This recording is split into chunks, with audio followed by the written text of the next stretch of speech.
ಕರ್ನಾಟಕ ರಾಜ್ಯದ ಮಾಜಿ ಮುಖ್ಯಮಂತ್ರಿ ಮುತ್ಸದ್ದಿ ಮತ್ತು ಜಾತ್ಯತೀತ ವ್ಯಕ್ತಿ ಹಾಗೂ ಬಹಳಷ್ಟು ಜಯಪ್ರಕಾಶ್ ನಾರಾಯಣ ಮತ್ತು ಲೋಹಿಯಾವಾದದ ತತ್ವ ಸಿದ್ಧಾಂತದ ಮೇಲೆ ಕರ್ನಾಟಕ ರಾಜ್ಯದಲ್ಲಿ ಒಂದು ಪ್ರಾದೇಶಿಕ ಪಕ್ಷವನ್ನು ರಚನೆ ಮಾಡಿಕೊಂಡು ಕರ್ನಾಟಕ ಅಲ್ಲ ಇಡೀ ದೇಶ ನೋಡುವಂಗೆ ಮಾಡಿದರು. ಗೊತ್ತೈತೇನ್ರಿ ಯಾರು? ಇದೇ ಶಿರ್ಸಿಯವರು ರಾಮಕೃಷ್ಣ ಹೆಗಡೆ ಇವತ್ತು ಅಖಿಲ ಭಾರತ ಜನತಾದಳ ನಿರ್ಮಾಣ ಮಾಡಿ ಒಂದು ಸ್ವಲ್ಪದರಲ್ಲಿ ಅವರಿಗೆ ಪ್ರಧಾನಮಂತ್ರಿ ಹುದ್ದೆ ತಪ್ಪಿಸಿದ ಘಟನೆ ನಿಮಗೆಲ್ಲ ಗೊತ್ತಿರ್ಬೋದು. ಆ ಕತೆ ಬೇರೆ. ಆದರೆ ಅವರು ಒಂದು ವಿಧಾನಸೌಧದ ಮೆಟ್ಟಲ ಮುಂದೆ ಒಂದು ಮಾತು ಹೇಳಿದರು, ಈ ಕರ್ನಾಟಕದ ಲಿಂಗಾಯತರು ಒಂದಾದರೆ ಇವತ್ತು ಭಾರತ ದೇಶ ಆಳಬಹುದು. ನೋಡ್ರಿ ಎಂಥ ಮಾತು. ರಾಮಕೃಷ್ಣ ಹೆಗಡೆ ಬಹಳ ಬುದ್ಧಿವಂತ ವ್ಯಕ್ತಿ. ಅವರು ತಮ್ಮ ಬುದ್ಧಿಶಕ್ತಿಯಿಂದ ಇವತ್ತು ಆ ಕಾರ್ಯರೂಪಕ್ಕೆ ಬರಲಿಕ್ಕೆ ಇವತ್ತು ಎಷ್ಟು ಅಡೆತಡೆ ಆಗ್ತಾ ಇದ್ದಾವೆ ಅನ್ನೋದು ಒಂದು ರಾಮಕೃಷ್ಣ ಹೆಗಡೆ ಅವರ ಹೇಳಿದ ಮಾತು ಇವತ್ತು ಕಾರ್ಯರೂಪಕ್ಕೆ ಬರಬೇಕಲ್ರಿ. ಹಂಗಾದ್ರೆ ಬರಬೇಕಾದ್ರೆ ಲಿಂಗಾಯತರು ಒಂದಾಗಬೇಕಲ್ಲ. ಲಿಂಗಾಯತರು ಒಂದಾಗೋ ಸಲುವಾಗಿ ಈಗ ಪಂಚಮಶಾಲಿ 2A ಸಲುವಾಗಿ ಯಾವಾಗ ಪಂಚಮಶಾಲಿ ಮುಖ್ಯಮಂತ್ರಿ ಆಗ್ತಾನ ಆವಾಗ ಪಂಚಮಶಾಲಿ 2A ಗ್ಯಾರಂಟಿ ಆಕೈತೆ ಅನ್ನೋದು ನಂಬರ್ 1 ಚಾನಲ್ ಹೇಳ್ತೈತಿ. ಯಾಕೆ ಪಂಚಮಶಾಲಿ 2A ಸಲುವಾಗಿ ವಿಳಂಬ ಧೋರಣೆ ಮಾಡಕತ್ತಾರ ಕರ್ನಾಟಕ ಸರ್ಕಾರದ ಮುಖ್ಯಮಂತ್ರಿ? ಹಾಲ ಮತದವರಿಗೆ ST ಮಾಡ್ಬೇಕು, ವಾಲ್ಮೀಕಿ ಜನಾಂಗಕ್ಕೆ 7.5% ಮಾಡ್ಬೇಕು. 2A ಮೀಸಲಾತಿಗೆ ಯಾಕೆ ವಿಳಂಬ? ಎಲ್ಲಿವರೆಗೆ ಪಂಚಮಶಾಲಿ ಲಿಂಗಾಯತದ 1.5 ಕೋಟಿ ಜನಸಂಖ್ಯೆ ಇರುವಂಥ ಬೃಹತ್ ಸಮುದಾಯವನ್ನು ಇವತ್ತು ಇವರು ಕಡೆಗಣಿಸಿದರೆ ಇದಕ್ಕೆ ದೊಡ್ಡ ಪ್ರತಿರೋಧ ಆಕೈತ್ರಿ. ಅದು ಹೆಂಗೆ ಆಕೈತೆ ಅಂತೀರಿ? ಇದು ಭಾಳ ಸ್ವಾರಸ್ಯಕರ ಘಟನೆ ಕೇಳ್ರಿ. ಇವತ್ತು ಪಂಚಮಶಾಲಿ ಸಮಾವೇಶ ಆಯಿತು ಬೈಲುಂಗಲದಲ್ಲಿ. 5 ತಾಲೂಕದ್ದು ಸಾವಿರಾರು ಜನ ಸೇರಿದ್ರು. ಸ್ವತಃ ಅಲ್ಲಿ ಪಂಚಮಶಾಲಿಯ ಮಹಾ ಜಗದ್ಗುರುಗಳು ಮತ್ತು ಪ್ರಥಮ ಪಂಚಮಶಾಲಿ ಪೀಠದ ಪೂಜ್ಯರು ಜಯಮೃತ್ಯುಂಜಯ ಮಹಾಸ್ವಾಮಿಗಳ ನೇತೃತ್ವದಲ್ಲಿ ಒಂದು ಮನವಿ ಅರ್ಪಣೆ ಮಾಡ್ತಾರೆ ಉಪವಿಭಾಗಾಧಿಕಾರಿಗೆ. ಅರಿಶಿನ ಕುಂಕುಮದಿಂದ ಉತ್ತರ ಕರ್ನಾಟಕದಿಂದ ಬಿಜಾಪುರದಿಂದ ಪ್ರಾರಂಭ ಮಾಡಿದಂಥ ಒಬ್ಬ ಮಹಿಳೆ, ಆ ಗೀತಾಂಜಲಿ ಪಾಟೀಲ್ ಪ್ರೇರಣೆ ಇವತ್ತು ಕರ್ನಾಟಕ ರಾಜ್ಯಾದ್ಯಂತ ಪ್ರತಿಯೊಂದು ಕ್ಷೇತ್ರದಲ್ಲಿ ಇವತ್ತು ಪರಿಣಾಮಕಾರಿಯಾಗೋದು. ಅದೇ ರೀತಿ ಬೆಳಗಾವಿ ಜಿಲ್ಲಾ ಪಂಚಮಶಾಲಿ ಅಧ್ಯಕ್ಷ ಸವದತ್ತಿಯ ಮುಂದಿನ ಶಾಸಕ ಎಂದೇ ಜನ ಕರೆಯುತ್ತಿರುವಾಗ ಆ ಪಂಚನಗೌಡ ದ್ಯಾಮನಗೌಡರು ಅಲ್ಲಿ ನೇತೃತ್ವ ವಹಿಸ್ತಾರ. ಮಹಾಸ್ವಾಮಿಗಳ ಅಕ್ಕಪಕ್ಕದಲ್ಲಿ ಈ ಕಡೆ ಗೀತಾಂಜಲಿ ಪಾಟೀಲ್, ಈ ಕಡೆ ಪಂಚನಗೌಡ ದ್ಯಾಮನಗೌಡರು, ಅನೇಕ ಪಂಚಮಶಾಲಿ ಹಿರಿಯೂರಿನರು, ರಾಜ್ಯ ಪದಾಧಿಕಾರಿಗಳು, ಮುಖಂಡರು ಎಲ್ಲರೂ ಒಟ್ಟಿಗೆ ಕೂಡಿ ಉಪವಿಭಾಗಾಧಿಕಾರಿಗೆ ಒಂದು ಜಾಗ್ರತೆ ಸಲುವಾಗಿ, ಸರ್ಕಾರದ ಗಮನ ಸೆಳೆಯುವ ಸಲುವಾಗಿ ಮಹಾಸ್ವಾಮಿಗಳ ನೇತೃತ್ವದಲ್ಲಿ ಒಂದು ಮನವಿ ಅರ್ಪಣೆ ಮಾಡ್ತಾರೆ. ಯಾಕೆ ಮಹಾಸ್ವಾಮಿಗಳು ಬೀದಿಗೆ ಬರಬೇಕ್ರಿ? ಈ ಮಹಾಸ್ವಾಮಿಗಳ ಆಶೀರ್ವಾದ, ಈ ಸಮುದಾಯದ ಆಶೀರ್ವಾದದಿಂದ ಇವತ್ತು ಸರ್ಕಾರ ನಿಂತಿದ್ದು. ಆದರೆ ಈ ಮಹಾಸ್ವಾಮಿಗಳು ಪ್ರತಿಯೊಂದು ಸಮುದಾಯದ ನೇತೃತ್ವ ವಹಿಸಿ ಪಾದಯಾತ್ರೆ ಸಹಿತ ಮಾಡಿ ಸರ್ಕಾರದ ಗಮನ ಸೆಳೆದರೂ ಸಹಿತ ಸರ್ಕಾರ ದಪ್ಪ ಚರ್ಮದ ಸರ್ಕಾರ ಕಿಂಚಿತ್ತೂ ಗಮನ ಹರಿಸ್ತಾ ಇಲ್ಲ. ಈಗೇನು ಪಂಚಮಶಾಲಿ ಜನಾಂಗದವ್ರು ಏನು ವಿಚಾರ ಮಾಡ್ಯಾರ್ರಿ?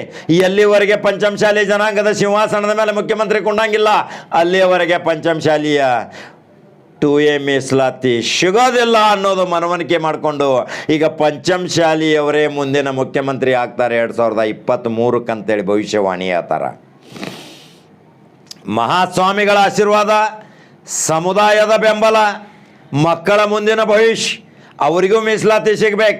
ಅವರೆಲ್ಲ ಉಜ್ವಲ ಭವಿಷ್ಯಕ್ಕಾಗಿ ಮಹಾಸ್ವಾಮಿಗಳ ಮಾಡುತ್ತಿರುವ ಕಾರ್ಯಚಟುವಟಿಕೆಗೆ ಒಂದು ಲೈಕ್ ಮತ್ತು ಶೇರ್ ಮಾಡಬೇಕಲ್ರಿ. ಇಡೀ 1.5 ಕೋಟಿ ಜನಸಂಖ್ಯೆ ಇರುವಂಥ ಪಂಚಮಶಾಲಿ ಕುಟುಂಬ ಇವತ್ತು ಮನೆ ಮನೆ ನೋಡ್ಬೇಕು ಈ ವಿಡಿಯೋ. ಆ ಮಹಾಸ್ವಾಮಿಗಳ ಪರಿಶ್ರಮ, ಆ ಮಹಾಸ್ವಾಮಿಗಳ ಒಂದು ಶಕ್ತಿ, ಆ ಮಹಾಸ್ವಾಮಿಗಳ ಮಾಡುತ್ತಿರುವ ಈ ಕಾರ್ಯ ಮುಂದಿನ 100 ವರ್ಷಗಳ ಮುಂದಿನ ಪೀಳಿಗೆಯವರು ನೆನೆಸ್ಕೋತಾರ. ಜಯಮೃತ್ಯುಂಜಯ ಸ್ವಾಮಿಗಳು ಹಾಕಿಕೊಟ್ಟಂಥ ಮಾರ್ಗದರ್ಶನ ಇವತ್ತು ನಮ್ಮ ಮಕ್ಕಳಿಗೆ ಒಂದು ಭವಿಷ್ಯದ ರೂಪದಲ್ಲಿ ಒಂದು ದಾರಿದೀಪದಂಥ ಒಂದು ವಜ್ರ ಕೊಟ್ಟು ಹೋಗ್ಯಾರ. ಆ ವಜ್ರ ಎಲ್ಲಿ ತಿಪ್ಪ್ಯಾಗಿಟ್ಟರು ಸಹಿತ ಅದು ಮಿಂಚೋದು ಬಿಡುವುದಿಲ್ಲ. ಅವರೇ ಈ ಮಹಾಸ್ವಾಮಿಗಳು. ಆ ಮಹಾಸ್ವಾಮಿಗಳ ಇವತ್ತು ಹೋರಾಟ ರಾಜ್ಯಾದ್ಯಂತ ಬಿರುಸಿನ ಹೋರಾಟ ನಡೆದೈತಿ, ಆಕ್ರೋಶ ಭರಿತವಾಗಿ ನಡೆದೈತಿ. ಅದಕ್ಕೆ ಪ್ರಮುಖ ಧುರೀಣರು ಕೈ ಜೋಡಿಸ್ಯಾರ. ಅವು ಎಲ್ಲ ದೃಶ್ಯಗಳನ್ನ ಮತ್ತು ಫೋಟೋ ಸಮೇತ ಹಾಕಾಕತ್ತಾನ.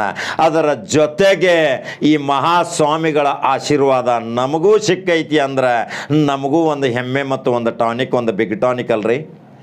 ಮಹಾಸ್ವಾಮಿಗಳ ಆಶೀರ್ವಾದ ನಮ್ಮ ಚಾನಲ್ ಮೇಲೆ ಐತಿ. 1.5 ಕೋಟಿ ಜನಸಂಖ್ಯೆಯ ಪ್ರೀತಿ ಇದ್ದಂಥ ಪಂಚಮಶಾಲಿ ಜನಾಂಗ ನಮ್ಮ ಮೇಲೆ ಪ್ರೀತಿ ಇಟ್ಕೊಂಡಾರ. ಅದರ ಸಲುವಾಗಿ ಉತ್ತರ ಕರ್ನಾಟಕದಿಂದ ಗೀತಾಂಜಲಿ ಪಾಟೀಲ್ ಸಜ್ಕಾ ತಗೊಂಡು ಬರಾಕತ್ತಾರ. ಪಂಚನಗೌಡ ದ್ಯಾಮನಗೌಡರು ಖಾರ್ಬ್ಯಾಳಿ ಮಾಡಾಕತ್ತಾರ. ಇವೆಲ್ಲ ಒಟ್ಟಿಗೆ ಕೂಡಿದು ಅಂದ್ರೆ ಮುಂದೆ ಕರ್ನಾಟಕ ಸರ್ಕಾರದಾಗ 23ರಾಗ ಇವರ ಪತಾಕೆ ಹಾರಿಸೋದು ಗ್ಯಾರಂಟಿ. ಅದರ ಸಲುವಾಗಿ ಕಾರ್ಯಚಟುವಟಿಕೆ ನಡೆದಾವ. ಎಲ್ಲ ಜನಾಂಗ ಒಂದಾಗತೈತಿ.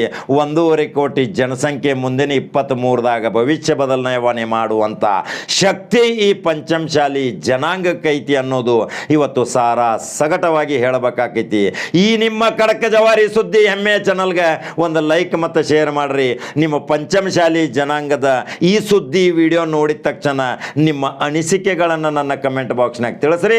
ಮತ್ತು ಬೇರೆ ಖಡಕ್ ಸುದ್ದಿ ಹಂಗೆ ಬರೋ ಸಲುವಾಗಿ ನೀವು ಅನುಮತಿ ಕೊಡ್ತೀರಲ್ಲ, ನೀವು ಕೊಡ್ತೀರಂತೇಳಿ ನಂಬೇನೆ. ಫಾಲೋ ಶೇರ್ ಮಾಡೋದು ಮಾತ್ರ ಮರಿಬೇಡ್ರಿ. ಎಲ್ಲರೂ ಈ ವಿಡಿಯೋ ನೋಡ್ರಿ. ಮುಂದೆ ದಾರಿ ಬದಲಾಗ್ತೈತಿ.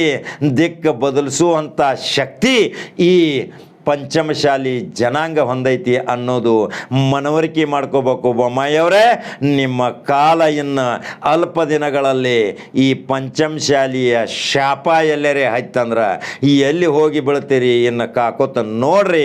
ಮತ್ತೆ ಬೇರೆ ಸುದ್ದಿ ಹೋಗಿ ಬರ್ತಾನ್ರಿಪ್ಪ. ನಮಸ್ಕಾರ. ದಣಿತಾರೆ, ಬೇರೆಯವ್ರ ಹಾಗೆ ಬಿಟ್ಟು ಬಿಡ್ತಾರೆ ಅಂತ ಹೇಳಿ ಯಾವತ್ತಿಗೂ ಸಾಧ್ಯವಿಲ್ಲ. ನಾವು ಯಾಕೆ ಮೌನವಾಗಿ ಈ ತರ ಹೋರಾಟ ಮಾಡಿದೀವಿ, ಯಾಕೆ ಮೌನವಾಗಿ ಹೊರಟಿದೀವಿ ಅಂದ್ರೆ ಇದು ಮುಂದೊಂದಿನ ಕ್ರಾಂತಿಯ ಹಾದಿಯನ್ನು ನಮ್ಮ ಸಮಾಜಕ್ಕೆ ತೋರಿಸ್ಕೊಡ್ಬೇಕಂತ ಹೇಳಿ ನಾವು ಹೊರಟಿದೀವಿ. ನಮ್ಮ ಸ್ವಾಮೀಜಿಯವರು ಇವತ್ತಿನ ದಿವಸ ಮೌನವಾಗಿದ್ದಾರೆ ಅಂದ್ರೆ ಇವತ್ತಿನ ದಿವಸ ಮೌನವಾಗಿ ಹೋರಾಟ ಮಾಡ್ತಾ ಇದ್ದಾರೆ. ಯಾರ ಸಲುವಾಗಿನೂ ಅವರು ಏನೋ ಒಂದು ಮಾತಾಡ್ತಾ ಇಲ್ಲ. ನಮ್ಮ ಸಮಾಜಕ್ಕೋಸ್ಕರ ಅವರು ಇವತ್ತಿನ ದಿವಸ ಧ್ವನಿ ಎತ್ತಿದ್ದಾರೆ ಅಂದ್ರೆ ಅವರಿಗೆ ನೀವು ಈ ತರ ಮೋಸ ಮಾಡ್ಕೋತ ಇವತ್ತು ಕೊಡ್ತೀನಿ ನಾಳೆ ಕೊಡ್ತೀನಿ ಅಂತ ಹೇಳ್ಕೊತ ಹೋಗ್ತಾ ಇದ್ದೀರಲ್ಲ, ದಯವಿಟ್ಟು ಇದು ಒಂದು ಒಳ್ಳೆಯ ಒಂದು ಕ್ರಮ ಅಲ್ಲ. ಯಾವತ್ತಿಗೂ ಆಯುಷ್ಯ ಮತ್ತು ಅಧಿಕಾರ ಯಾವತ್ತು ಶಾಶ್ವತವಾಗಿರಲ್ಲ ಸಾಹೇಬ್ರೆ. ಇವತ್ತಿನ ದಿವಸ ನೀವು ನಮ್ಮ ಸಮಾಜಕ್ಕೆ ಏನಾದರೂ 2A ಮೀಸಲಾತಿ ಕೊಟ್ರೆ ನಾಳೆ ನಿಮ್ಮ ಮನೆತನ, ನಿಮ್ಮ ಮಕ್ಕಳು, ನಿಮ್ಮ ಮೊಮ್ಮಕ್ಕಳು ಎಲ್ಲರೂ ನೀವು ಬಹಳ ಒಂದು ದೊಡ್ಡ ಒಂದು ಆಶೀರ್ವಾದದಿಂದ, ನಮ್ಮ ಸಮಾಜದ ಆಶೀರ್ವಾದದಿಂದ ನೀವು ಬಾಳ್ತೀರಿ. ಬರೇ ಕರ್ನಾಟಕದ ಮುಖ್ಯಮಂತ್ರಿಯಾಗಿ ಕನಸು ಕಾಣಬೇಡ್ರಿ. ಈ ದೇಶದ ಪ್ರಧಾನಮಂತ್ರಿಗಳು ನೀವು ಆಗ್ಲಿ ಅಂತ ಹೇಳಿ ನಾವು ಸಮಾಜದಿಂದ ಆಶೀರ್ವಾದ ಮಾಡ್ತೀವಿ. ಆದ್ರೆ ನೀವು ನಮಗೆ 2A ಮೀಸಲಾತಿ ಹಕ್ಕನ್ನು ಕೊಡ್ಬೇಕಂತ ಹೇಳಿ ಈ ಮೂಲಕ ನಾವು ಆಗ್ರಹ ಮಾಡ್ತೀವಿ. ಹಾಗೆ ನಮ್ಮ ಸಮಾಜದ ಕಣ್ಗಳಾದ ನಮ್ಮ ಸ್ವಾಮೀಜಿಯವರು, ಹಾಗೆ ನಮ್ಮ ಯತ್ನಾಳ ಬಸನಗೌಡ ಸಾಹೇಬ್ರು ಇರ್ಬೋದು, ಮತ್ತೆ ವಿಜಯಾನಂದ ಕಾಶಪ್ಪನವ್ರ ಸಾಹೇಬ್ರು ಇರ್ಬೋದು, ನಮ್ಮ ಕಿತ್ತೂರಾಣಿ ಚೆನ್ನಮ್ಮನ ಆಸ್ಥಾನದಲ್ಲಿ ಒಂದು ರಾಜಮುದ್ರೆ ಇತ್ತಂತೆ. ಇತ್ತೀಚೆಗೆ ನಮ್ಗೆ ಒಬ್ರು ತೋರಿಸಿದ್ರು, ಅದೊಂದು ಚಾನಲ್ದಲ್ಲಿ ಬಂತು. ಆ ರಾಜಮುದ್ರೆ ಮೇಲೆ ಒಬ್ಬ ಬಸವಣ್ಣ ಹಾಗೂ ಸೂರ್ಯ ಚಂದ್ರ ಇದ್ರಂತೆ. ಆ ಸೂರ್ಯ ಚಂದ್ರರೇ ನಮ್ಮ ಯತ್ನಾಳ ಬಸನಗೌಡರು ಹಾಗೂ ವಿಜಯಾನಂದ ಕಾಶಪ್ಪನವರು ಆ ಬಸವಣ್ಣನ ನಮ್ಮ ಸ್ವಾಮೀಜಿಯವರು ಅಂತ ಹೇಳಕ್ಕೆ ಈ ಮೂಲಕ ನಾನು ಹೇಳಕ್ ಇಷ್ಟಪಡ್ತೀನಿ. ಈ ರಾಜಮುದ್ರೆ ಈಗಾಗಲೇ ರೆಡಿ ಇದೆ.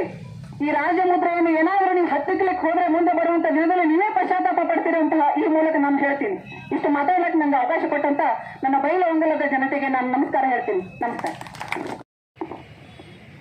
ಎಲ್ಲರಿಗೂ ಶರಣಾರ್ಥಿಗಳು.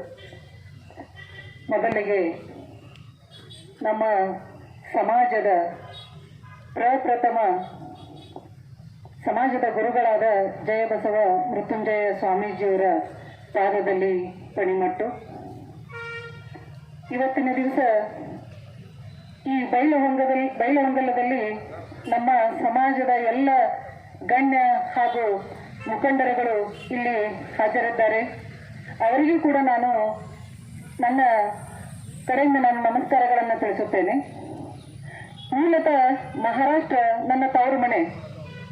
ಅಲ್ಲಿ ಯಾವ ತರ ಹೋರಾಟ ಮಾಡ್ತಾರಂತ ನಿಮ್ಗೆಲ್ಲರಿಗೂ ಗೊತ್ತಿದೆ. ಮಹಾರಾಷ್ಟ್ರದಲ್ಲಿ ಯಾವ ತರ ಹೋರಾಟ ಮಾಡ್ತಾರಂತ ತಮ್ಗೆಲ್ಲರಿಗೂ ಗೊತ್ತಿದೆ.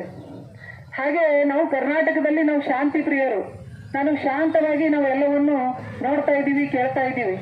ನಮಗೆ ಅವತ್ತಿನ ದಿವಸ ನಮ್ಮ ತಾಯಿ ನಮ್ಮವ್ವ ಚೆನ್ನಮ್ಮ ಈ ಬ್ರಿಟಿಷರ ವಿರುದ್ಧ ತನ್ನ ಪ್ರಾಣವನ್ನೇ ತ್ಯಾಗ ಮಾಡಿದಳು. ಹಾಗೂ ನಮ್ಮ ಸಮಾಜದಲ್ಲಿ ನಾವೇ ರಾಜರಿದ್ದೀವಿ.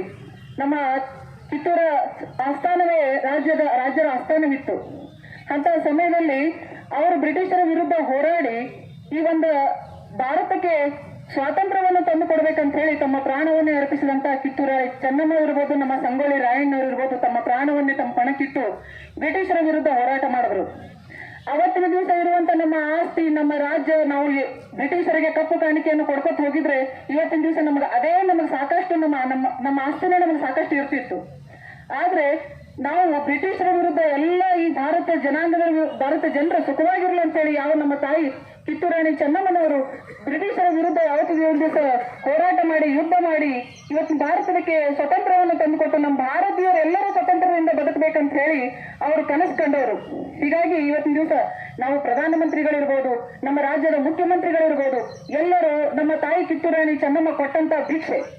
ಇವತ್ತು ಯಾರೇ ಇರಲಿ, ಯಾವುದೇ ಪಾರ್ಟಿಯಿಂದ ನಾವು ಪ್ರಧಾನಮಂತ್ರಿ ಇರಲಿ, ಇವತ್ತು ಮುಖ್ಯಮಂತ್ರಿ ಇರಲಿ, ನಮ್ಮ ತಾಯಿ ಇವತ್ತಿನ ದಿವಸ ಹೋರಾಟ ಮಾಡ್ಲಾರ್ದೆ ತನ್ನ ಆಸ್ತಿಯನ್ನು ತನ್ನ ಹತ್ರ ಇಟ್ಕೊಂಡು ಈ ಬ್ರಿಟಿಷರಿಗೆ ಕಪ್ಪು ಕಾಣಿಕೆಯನ್ನು ಕೊಡ್ಕೊತ ಹೋಗಿದ್ರೆ ಯಾವತ್ತಿಗೂ ಈ ನಮ್ಮ ಭಾರತ ದೇಶಕ್ಕೆ ಯಾವತ್ತೂ ಸ್ವತಂತ್ರ ಸಿಗ್ತಿದ್ದಿಲ್ಲ ಅಂತ ಹೇಳಿ ನಾನು ಈ ಮೂಲಕ ಹೇಳಕ್ ಇಷ್ಟಪಡ್ತೀನಿ.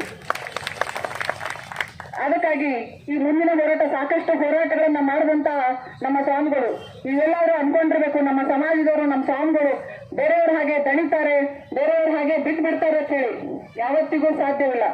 ನಾವು ಯಾಕೆ ಮೌನವಾಗಿ ಈ ತರ ಹೋರಾಟ ಮಾಡಿದೀವಿ, ಯಾಕೆ ಮೌನವಾಗಿ ಹೊರಟಿದೀವಿ ಅಂದ್ರೆ ಇದು ಮುಂದೊಂದಿನ ಕ್ರಾಂತಿಯ ಹಾದಿಯನ್ನು ನಮ್ಮ ಸಮಾಜಕ್ಕೆ ತೋರಿಸ್ಕೊಡ್ಬೇಕಂತ ಸಮಾಜದ ಪ್ರಥಮ ಜಗದ್ಗುರುಗಳಾದ ಜಯಮೃತ್ಯುಂಜಯ ಸ್ವಾಮೀಜಿಯವರಿಗೆ ನಮಸ್ಕರಿಸುತ್ತಾ, ಹಾಗೆ ನನ್ನ ಸಮಾಜದ ಎಲ್ಲ ಹಿರಿಯ ಮುಖಂಡರಿಗೆ ನಮಸ್ಕರಿಸಿ, ಕೂಡಲ ಸಂಗಮನಾಥನ ಸನ್ನಿಧಿಯಲ್ಲಿ ಇಂಥ ಒಂದು ಪವಿತ್ರವಾದ ಸ್ಥಳದಲ್ಲಿ ಇವತ್ತಿನ ನಮ್ಮ ಗುರುಗಳ ಒಂದು ಹೋರಾಟ ಮತ್ತೆ ಪ್ರಾರಂಭವಾಗಿದೆ ಅಂತ ಹೇಳ್ತೀನಿ.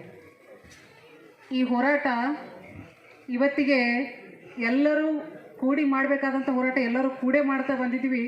ಆದರೆ ಇನ್ನು ಮುಂದೆ ನಮಗೆ ಸಮಾಧಾನದಿಂದ ಹೇಳೋದು ಗೊತ್ತು, ಕಿತ್ತೂರಾಣಿ ಚೆನ್ನಮ್ಮನಂಗ ಕತ್ತಿ ಜಳಪಿಸೋದು ಗೊತ್ತದ ಅಂತೇಳಿ ಸರ್ಕಾರಕ್ಕೆ ಮೂಲಕ ಎಚ್ಚರಿಕೆ ಕೊಡ್ಲಿಕ್ಕೆ ಇಷ್ಟಪಡ್ತೀನಿ. ಯಾಕೆ ಈ ಮಾತು ಹೇಳ್ತಾ ಇದ್ದೀನಿ ಅಂದರೆ, ಸರ್ಕಾರ, ಕೇಂದ್ರ ಸರ್ಕಾರ ಇರ್ಬೋದು ಅಥವಾ ರಾಜ್ಯ ಸರ್ಕಾರ ಇರ್ಬೋದು, ನಮ್ಮ ಪಂಚಮ ಸಾಲಗಳಿಗೆ ಹೆದರಿದೆ ಅವರು, ನಮ್ಮ ಸಮಾಜದವರಿಗೆ ಹೆದರಿದ್ದಾರೆ ಅವರು. ಯಾಕಂದರೆ ನಾವು ಬರೇ ಭೂಮಿಯಲ್ಲಿ ದುಡಿದು ಎಲ್ಲರಿಗೂ ಕೊಡ್ತಾ ಬಂದಿದ್ದೀವಿ. ಯಾರಿಗೆ ರೊಟ್ಟಿ ಬೇಡ ರೊಟ್ಟಿ ಕೊಟ್ಟಿವಿ, ನೀರು ಕೊಟ್ಟಿವಿ, ಏನು ಸಮಾಜಕ್ಕೆ ಏನು ಬೇಕಾಗ್ತದೆ ಎಲ್ಲವನ್ನು ಕೊಟ್ಟಿವಿ. ಆದರೆ ಇವ್ರು ಹಿಂಗೆ ದುಡ್ಕೋತ ಹೋಗ್ಲಿ, ಇವರನ್ನು ನಾವು ಆಳ್ಕೋತ ಹೋಗ್ಬೇಕನ್ನುವಂಥ ಕೆಟ್ಟ ಬುದ್ಧಿ ಈ ಸರ್ಕಾರಕ್ಕೆ ಬಂದದ. ಸೊ ಈ ಸರ್ಕಾರ ಆದಷ್ಟು ಬೇಗನೆ ಈ ದೇಶದಿಂದ ತೊಲಗಲಿ ಅಂತ ಹೇಳಿದ್ರಿಂದ ನಾನು ಆ ಸಂಗಮನಾಥನಿಗೆ ಕೇಳ್ಕೊತೀನಿ, ಈ ಮೂಲಕ ನಿಮ್ಮೆಲ್ಲರ ಮೂಲಕ ನಾನು ಕೇಳ್ಕೊತಿದ್ದೀನಿ. ನಾವು ನಮ್ಮ ಸಮಾಜದವರು ಎಲ್ಲಾದರೂ ಮುಂದೆ ಬಂದರೆ, ಇವ್ರು ಹೊಲದಲ್ಲಿ ದುಡಿದನೇ ಇಷ್ಟು ಮಂದಿನ ಗಳಿಸ್ಯಾರದು, ಹೊಲದಲ್ಲಿ ದುಡಿದನೇ ಇಷ್ಟು ಮಂದಿಗೆಲ್ಲ ಸಾಕ್ಯಾರೆ, ಬೇಡದವರಿಗೆ ಬೇಡದ್ದೆಲ್ಲ ಕೊಡುವಂಥವ್ರು ಪಂಚಮಸಾಲಿ ಬಂಧುಗಳು. ಅದಕ್ಕೆ ಇವ್ರಿಗೆ ಏನು ಅನಿಸ್ತಾ ಇದೆ, ನಾಳೆ ಇವ್ರ ಮಕ್ಕಳು IAS KS ಓದಿ ಇವ್ರಿಗೆ ನಾವು 2A ಮೀಸಲಾತಿ ಕೊಟ್ಟರೆ ನಾಳೆ ನಮ್ಮನ್ನು ಮೀರಿ ಬೆಳಿತಾರನ್ನೋ ಅಂತ ಒಂದು ಕೆಟ್ಟ ಬುದ್ಧಿ ಇಟ್ಕೊಂಡು ಇವರು ನಮ್ಗೆ ಕೊಡ್ತಾ ಇಲ್ಲ ಬಂಧುಗಳೇ. ಆದ ಕಾರಣ ನಾವು ಇಷ್ಟಕ್ಕೆ ಸುಮ್ಮಿರಬಾರ್ದು. ಇನ್ನು ಮುಂದೆ ಬರುವಂಥ ದಿನದೊಳಗೆ ನೀವು ಎಷ್ಟು ಮಂದಿ ಕೂಡ್ತಿರೋ, ಎಲ್ಲ ಹಿರಿಯರ ಮುಖಂಡರಲ್ಲಿ ನೀವು ಎಷ್ಟು ಮಂದಿ ಕೂಡ್ತಿರೋ ಅಷ್ಟೇ ಮಂದಿ ಹೆಣ್ಮಕ್ಳು ಹೋಗಿ ನಾವು ಇವತ್ತಿನ ದಿವಸ ನಮ್ಮ ಬೆಂಗಳೂರು ನಮ್ಮ CM ಅವ್ರದ್ದು ಒಂದು ನಿವಾಸಕ್ಕೆ ಹೋಗಿ ಮುತ್ತಿಗೆ ಹಾಕಬೇಕಂತೇಳಿ ಈ ಮೂಲಕ ನಾನು ಕೇಳ್ಕೊಳ್ತೀನಿ. ಹಾಗೆ ಇವತ್ತಿನ ದಿವಸ ಈ ಕಾರ್ಯಕ್ರಮಕ್ಕೆ ನಮ್ಮ ಅಕ್ಕ ಅವರಾದ ರೋಹಿಣಿ ಪಾಟೀಲ್ ಅವರು ನಮಗೆ ಈ ಕಾರ್ಯಕ್ರಮಕ್ಕೆ ಹೋಗೋಣ ಅಂತ ಹೇಳಿದ್ರು. ಇಂಥ ಒಂದು ದೊಡ್ಡ ಕಾರ್ಯಕ್ರಮಕ್ಕೆ ನಮಗೆ ಬಂದು ತುಂಬ ಒಂದು ಆನಂದ ಆಗ್ತಾ ಇದೆ. ಮುಂದೆ ಬರುವಂಥ ದಿನದೊಳಗೆ ಏನಾದರೂ ಈ ಕಾರ್ಯಕ್ರಮದ ಮುಂದೆ ನಾವು ಹೋರಾಟದ ಹೆಜ್ಜೆ ಇಡುವಾಗ ಹೆಣ್ಮಕ್ಳು ಬೇಕಾದರೆ ನಾವು ಜಾಸ್ತಿ ಗಂಡ್ಮಕ್ಳಿಗಿಂತ ಜಾಸ್ತಿ ಹೆಣ್ಮಕ್ಳೇ ಈ ಹೋರಾಟದಲ್ಲಿ ಭಾಗವಹಿಸಿ ಕಿತ್ತೂರಾಣಿ ಚೆನ್ನಮ್ಮನ ಒಂದು ಯಾವ ಥರ ಅವರು ಹೋರಾಡಿದ್ರು ಅದನ್ನು ಮತ್ತೆ ಹೊಳ್ಳೆ ಈ ಸರ್ಕಾರಕ್ಕೆ, ಕೆಟ್ಟ ದರಿದ್ರ ಸರ್ಕಾರಕ್ಕೆ ನಾವು ಈ ಮೂಲಕ ಎಚ್ಚರಿಕೆ ಕೊಡಬೇಕಾಗ್ತದಂತ ಹೇಳ್ತೀನಿ. ಇಷ್ಟು ಹೇಳಿ ನಾನು 2 ಮಾತು ಮುಗಿಸ್ತೀನಿ. ಧನ್ಯವಾದ. ಈಗಾಗಲೇ ಲಿಂಗಾಯತ ಪಂಚಮಸಾಲಿ ಮೀಸಲಾತಿ ಹೋರಾಟಕ್ಕೆ ಕರ್ನಾಟಕದ ಎಲ್ಲ ದೃಶ್ಯ ಮಾಧ್ಯಮಗಳು, ಎಲ್ಲ ಮುದ್ರಣ ಮಾಧ್ಯಮಗಳು ಭಾಳ ದೊಡ್ಡ ಶಕ್ತಿ ಕೊಟ್ಟಿದೆ. ನಮಗೆ ಕೊಟ್ಟಷ್ಟು ಬೆಂಬಲವನ್ನು ಬಹುತೇಕ ಯಾರಿಗೂ ಕೊಟ್ಟಿಲ್ಲ ಅಂತ ಹೇಳಲಿಕ್ಕೆ ಭಾಳ ಹೆಮ್ಮೆ ಅನಿಸುತ್ತೆ.